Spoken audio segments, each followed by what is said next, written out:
వినండి వినండి చెప్తున్నా వినండి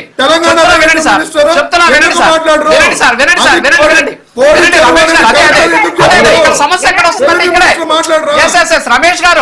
రమేష్ గారు సమస్య ఎక్కడ వస్తుందంటే ఇక్కడే వస్తుంది. ఇక్కడ ఏమైంది, పవన్ కళ్యాణ్ గారు అక్కడికి వెళ్ళి ఒక మీటింగ్ పెడితేనే మంత్రులు వచ్చి మాట్లాడేశారు.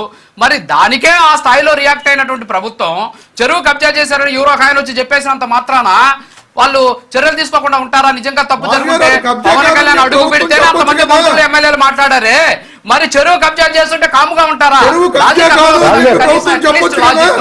లాజిక్ అర్థం అవుతుందా? ప్రభుత్వాలు వచ్చి చెప్పు, మనం ఏదో మాట్లాడేసినంత మాత్రం ప్రభుత్వాలు కూర్చో. లేదు తప్పు లేదు కాబట్టి చర్యలు తీసుకుంటది. తప్పుంటే చర్యలు తీసుకుంటది. ఎవరో దాని వాళ్ళు వచ్చేసి విమర్శించినంత మాత్రం సోషల్ మీడియాలో పెట్టినంత మాత్రం ప్రభుత్వాలు రమేష్ గారు ఇక్కడే సమస్య వస్తుంది, మీకు ఇక్కడే సమస్య వస్తుంది. ఒక్క నిమిషం వినండి సార్. రమేష్ గారు వినండి. పవన్ కళ్యాణ్ గారి గురించి మీకు డాక్యుమెంట్ ప్లే చేస్తాను కానీ తొందరలో చూపిస్తాను మీకు. మస్తానా గారు 2 minutes మీరు రియాక్ట్ అవ్వండి ప్లీజ్.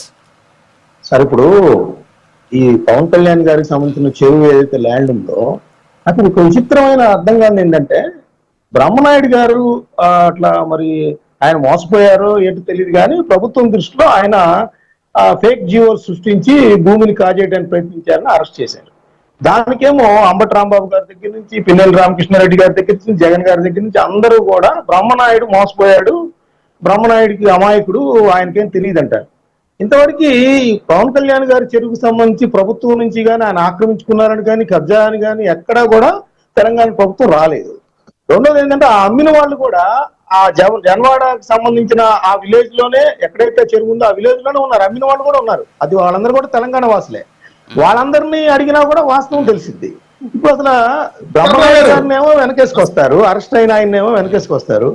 అసలు అరెస్ట్ కాకుండా అక్కడే ఉన్న గ్రామీణులు అమ్మిన దాన్నేమో వీళ్ళు అది కబ్జా అని చెప్పి లాజిక్ ఎక్కడ నాకైతే అర్థం కాదు. చెప్పారు కదా పవన్ కళ్యాణ్ గారు.